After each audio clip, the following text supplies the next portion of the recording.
Y Question Mark, estudios de opinión en alianza con el Heraldo, realizaron una encuesta sobre la reforma de supremacía constitucional propuesta por el gobierno de la presidenta Claudia Sheinbaum. Sobresalió que 64% de los encuestados considera correctas las medidas tomadas por el Congreso para evitar que nadie pueda estar por encima de la Constitución más que los legisladores, mientras que solo el 18% no las consideró correctas, 16% considera que no sabe bien sobre el tema y al 2% no le interesó este asunto. Y sobre la segunda pregunta, si tenían conocimiento de que la presidenta Claudia Sheinbaum publicó el 31 de octubre el decreto de la reforma de supremacía constitucional, 49% dijo que sí sabía y 51% dijo que no tenía conocimiento sobre esto. Está pues ahí muy dividido quienes sabían y quienes no sobre esta reforma. Y vamos a hablar precisamente del tema con Julieta Ramírez, ella es senadora de Morena. ¿Cómo está, senadora? Buenos días. Muy bien, buenos días, a sus órdenes.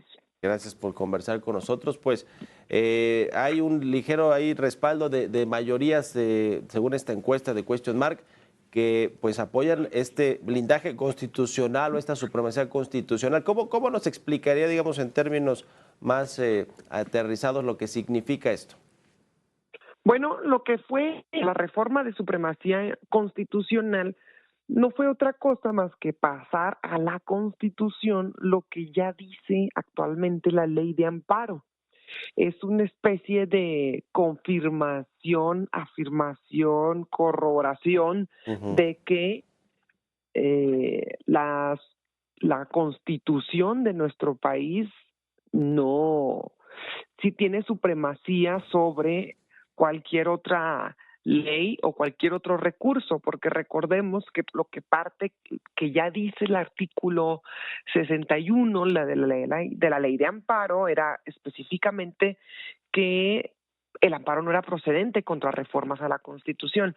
Y por supuesto, todo esto se dio en el marco de el proyecto del ministro Alcántara Carrancá, donde por medio de una acción de inconstitucionalidad querían declarar la inconstitucionalidad de la Constitución, y esto también nos obligó a que nosotros, quienes defendíamos que la reforma al Poder Judicial era legal, que ya había cumplido todos los requisitos, lo único que queríamos hacer era dejar nuevamente claro en la Constitución lo que ya decía en la ley de amparo, es decir, que había recursos que no son procedentes contra la Constitución. Por fortuna, después de la votación del pasado martes en la Suprema Corte de Justicia, se desecha el proyecto del ministro Alcántara Carrancá por el que querían, nosotros decíamos en términos coloquiales, recortar pedazos de la Constitución, de la parte de la reforma al Poder Judicial que no les parecía. Pues quedó ya desechado este proyecto y se confirma esto. Esto confirma pues que no teníamos únicamente la razón histórica, sino también la razón jurídica. Nosotros defendíamos que estos amparos eran ilegales, que las acciones de inconstitucionalidad no procedían, pero bueno, de alguna manera quedó este debate confirmado y también queda como una lección aprendida que la Constitución no puede estar a discreción o no se puede aplicar a discreción de unos cuantos siempre que no les parezca o que les parezca adecuadas las reformas. Uh-huh. Digamos que el tema de los amparos de los ciudadanos y demás, eso se mantiene como está sin que no se pueda hacer uso de esto, ¿no? Sin impacto. Sí, básicamente lo que nosotros defendíamos era, una vez que se aprueba una reforma, una vez que la reforma pasa por todos los mecanismos, filtros que tiene para que pueda ser una realidad, nosotros en México tenemos una constitución. Es decir, no es fácil reformar la Constitución, se requiere una mayoría de 2/3 partes en cada una de las cámaras. Sí. Esto quiere decir requiere un gran acuerdo nacional el que podamos meterle mano a la Constitución, a diferencia de leyes secundarias, que se le conoce comúnmente leyes generales, donde estas leyes requieren únicamente la mayoría simple, no la mayoría calificada para su reforma. Y lo que de alguna manera querían hacer los ministros, ministras de la Suprema Corte de Justicia era decir, estos pedazos de la reforma al Poder Judicial no van a quedar aplicados, no son válidos. Nosotros sosteníamos que el Poder Judicial no tenía las facultades para decir esto sí, esto no, de lo que ya se aprobó en el Congreso, que el único facultado para legislar era el Congreso de la Unión y al Poder Judicial le correspondía aplicarlo. Creo yo que después del pasado martes, donde ya quedó desechada esta acción de inconstitucionalidad por la que querían hacer esto y que el proyecto del ministro Alcántara Carranca no alcanzó los votos, pues quedó confirmado que de hecho la Corte no tiene facultades para revisar reformas a la Constitución, que esta acción de inconstitucionalidad era improcedente y de alguna u otra forma evidenció que había un amasijo de complicidad e impunidad Sí. para manipular la ley, utilizar la institución como un escudo para sus intereses, es decir, cuando me gustan las reformas, digo que no se le puede meter mano a la Constitución porque muchos ministros en otras ocasiones habían sostenido que no procedía ningún tipo de recurso después de ya publicada y aprobada una reforma y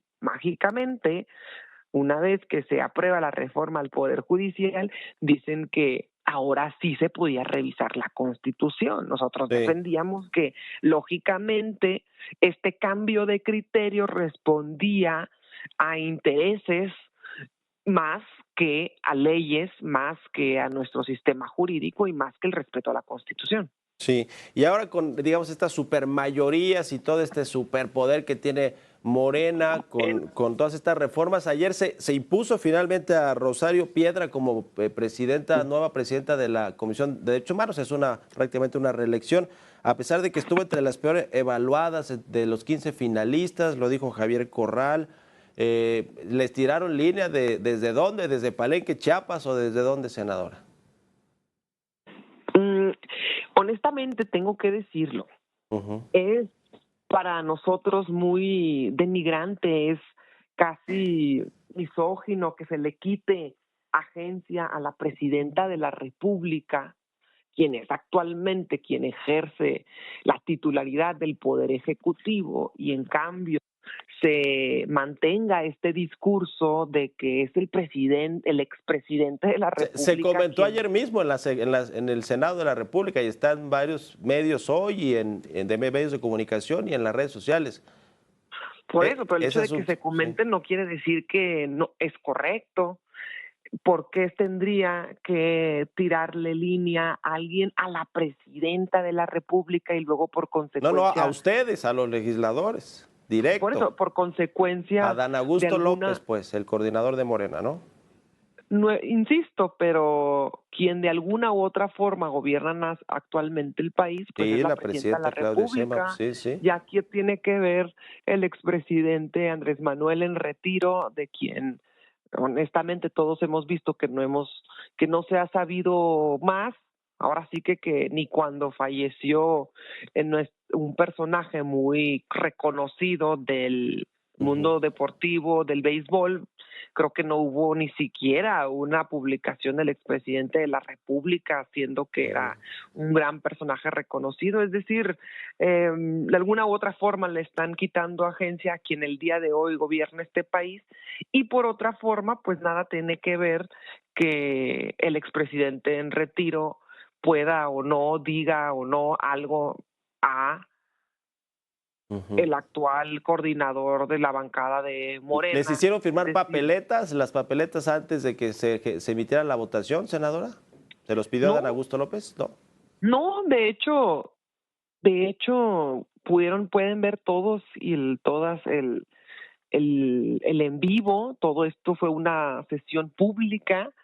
Se nos hablaba, se nos decía con nombre y apellido a cada uno de los senadores, pasábamos al frente, la mesa directiva te entregaba la papeleta, ahí mismo uno firmaba y ponía su voto en la urna.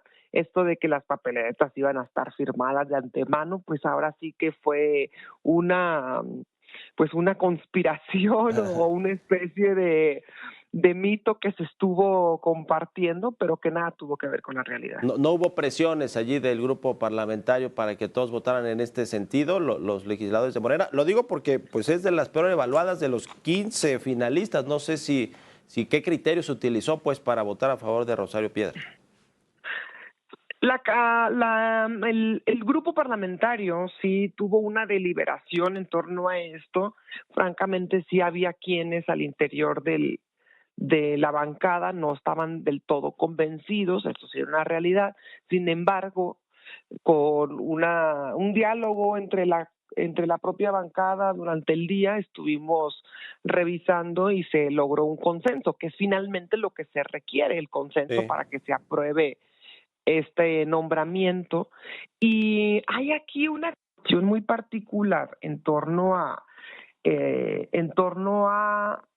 el rendimiento, la eficiencia de la actual, ahora reelecta presidenta de la Comisión de Derechos Humanos, porque a diferencia de sus antecesores, en términos de recomendaciones, en términos de calificación por mismas organizaciones internacionales, Rosario, la titular, Rosario Piedra, ha sido muy bien evaluada. Entonces, de pronto se ha estado permeando una narrativa en contra de la titular que sí creemos que ha sido muy bien fraguada y motivada por algunos opositores.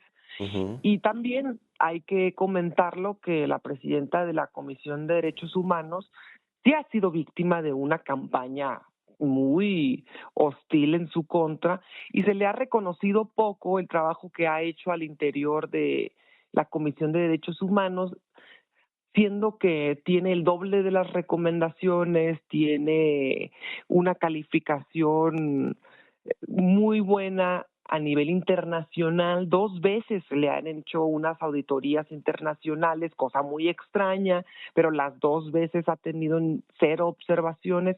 Y por otra parte también es una presidenta que está proponiendo una reforma seria a la Comisión de Derechos Humanos, es decir, tiene un proyecto para la comisión de manera que se pueda transformar en una verdadera defensoría para el pueblo y ha planteado que se le dote de más dientes a la Comisión de Derechos Humanos para que sus resoluciones de la comisión no queden únicamente en recomendaciones que puedan o no acatarse, sino que sea una ferviente obligación el que sí se acaten y que no haya margen de omitir esta parte. Entonces creemos que este proyecto que ella está planteando y el hecho de que la comisión pueda hacer una defensoría de forma que también sirva al pueblo para se defienda de algunas actuaciones, violaciones a sus derechos humanos por parte del propio Estado, pues es correcta, porque una de las críticas o dilemas que siempre se ha planteado dentro de los organismos defensores de derechos humanos es que a veces se quedan cortos en cuanto a su alcance. Por estos motivos consideramos que ella era la mejor persona que podíamos apoyar para que continuara también la transformación y esta visión que buscamos que se permee dentro de la administración pública. Bueno, pues le agradezco mucho, senadora Julieta Ramírez, senadora de Morena, que haya platicado con nosotros y muy buenos días. Muchas gracias a ustedes, excelente día. Hasta luego.